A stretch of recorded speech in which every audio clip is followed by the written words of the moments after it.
Well, you can't spell Dos Pueblos without the D. The Chargers defense has zeroed in on their opponents. They've scored back-to-back shutouts. Experience and talent. Dos Pueblos has that combination on defense this year. Last year we put in a new defense and we had great players, but it was a new defense. You know, this year it's the same defense with returning players, so we're definitely seeing the benefits of that. The Chargers' success starts with the defensive line, where the star is first-team All-Channel League performer DN Marcellus Gossett. The 6'3" senior is big and fast. I've been working on the offseason on my sprints and my 40 time, trying to improve my speed. So hopefully, no one else can block me. You know, Marcellus has got those long arms, and he's physical. And another reason why this is his third year playing DN. He played defensive end as a sophomore and started for us. And, you know, he's experienced. With the defensive line not getting pushed around, it frees up the Chargers linebackers and secondary to make plays. Rugby star Chris Noggle can often take a clear shot at the ball carrier.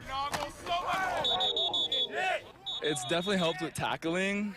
Be the aggression, just coming up and hitting them, not being afraid.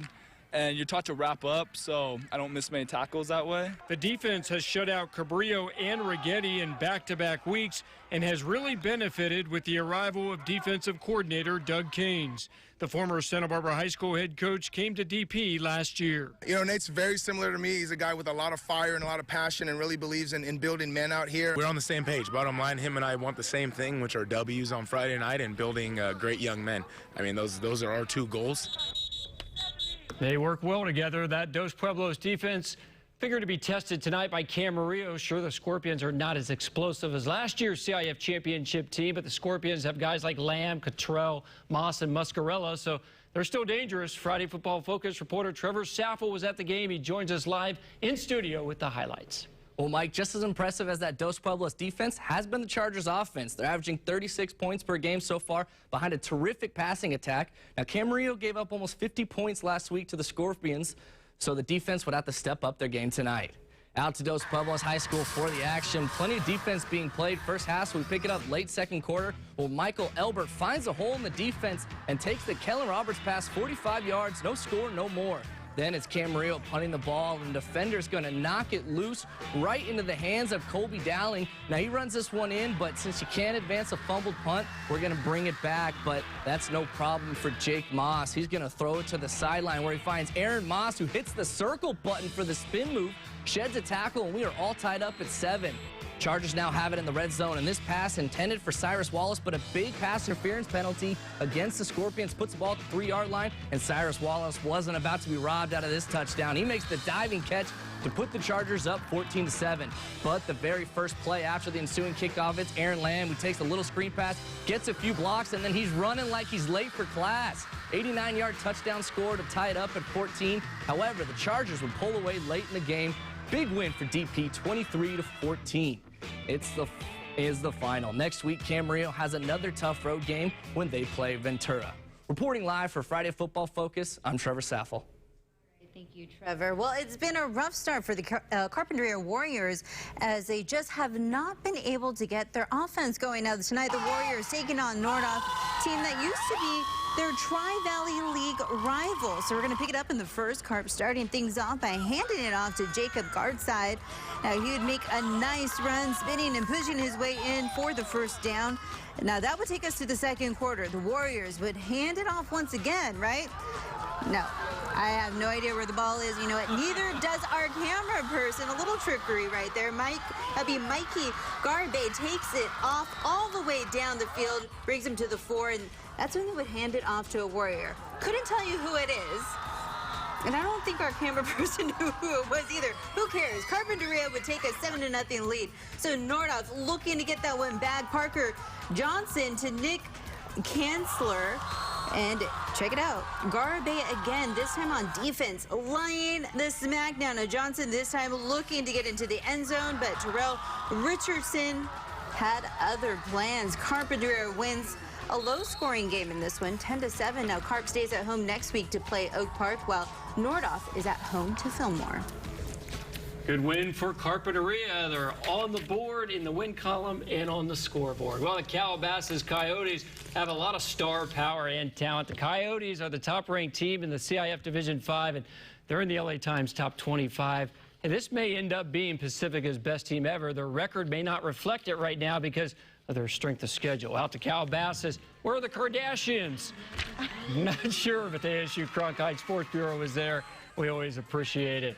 First quarter, Calabasas, Tristan Gebbia to Keyshawn Johnson Jr.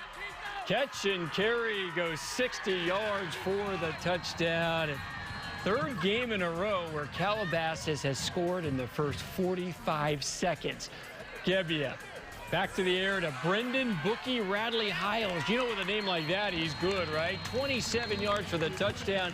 14-0 Calabasas, and the students loving it. And more from Tristan Gebbia to Keyshawn Johnson Jr. Next year, both of these guys will be playing the University of Nebraska. Touchdown, 21-0. Keyshawn Jr. in the house, and there he is, Keyshawn Jr., the senior right there, NFL wide receiver, just throwing the damn ball, right? Gebbia throws it here to Darnay Holmes, and look at Holmes, the transfer from Newbury Park to the races, 90 yards for the touchdown. Boy, these guys are loaded. 28-0, and more from Gebbia. Fifth touchdown pass of the game. This one to Nico Hall, so it's 35-0. Second quarter, Pacifica playing without their running back Duckett, second game in a row. He's hurt, but there's Daniel Moraga. He's a star. Touchdown, so Pacifica gets on the board. But, yeah, Calabasas led 35-7 at the half. They go on to win it 47-28. They are a machine. Of course, it helps to have, 30 or 40 transfers over the last 5 or 6 years. Calabasas home to El Camino Real. Next week, Pacifica home to Buena.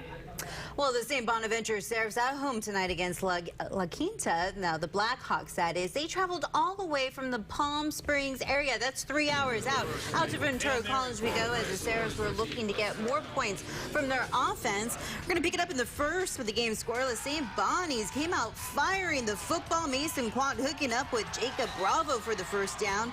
Now, very next play, Quant looking to gun it again. This time he hits Terrell Vaughn, and he barely misses the end zone. So next play, they put it in the hands of Chuck Wick. Now he runs in for the touchdown, untouched. St. Bonaventure takes an early 7-0 lead. Then the Seraphs getting it done on defense at 12. Check out this pass. It would be picked off by Cameron, and I'm going to butcher this name, Fabakulana, but we're just going to call you Fabulous because that was a fabulous pick right there. I like this nickname. Right, I'm sorry. There would be a flag on the play.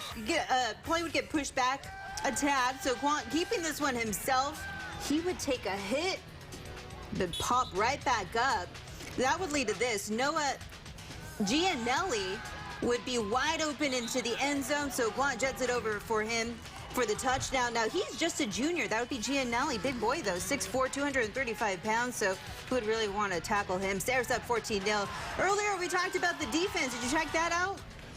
Big-time sacks, back-to-back. The Seraphs are on one, for this one at least. They would go on to take on La Quinta tonight, 35-14. The Seraphs are at Hart next Friday night. I tell you, St. Bonaventure, they got their offense a little bit more ratcheted up. Had a good game last week against St. Joe's, and that win is looking real good because St. Joe's came down to Santa Barbara. I was going to say that. Bishop Diego, they look real. St. Joe's, their line is small, but I tell you what, they execute. I'm excited for next week. We'll see what Hart has. Usually they have a big team, huge team. We'll see how these two match up. Yeah. But after that, they have a pretty tough schedule, St. Bonaventure. Oh, yeah, always once they get into that Marmoni League, right? Yep. Well, when we come back, highlights from tonight's big rivalry game in Ventura County. That would be St. Bonaventure against Fillmore. In Santa Paula. Oh, Santa Paula. What did I say? St. Bonaventure. St. Bonnie's We're just on my talking about brain. this. Prego brain, I'm telling you. Oh, man. Come on, Jace. Come out already. Plus action from IDV as the Vikings look to continue their hot start against San Marcos. We'll see you in 2 minutes.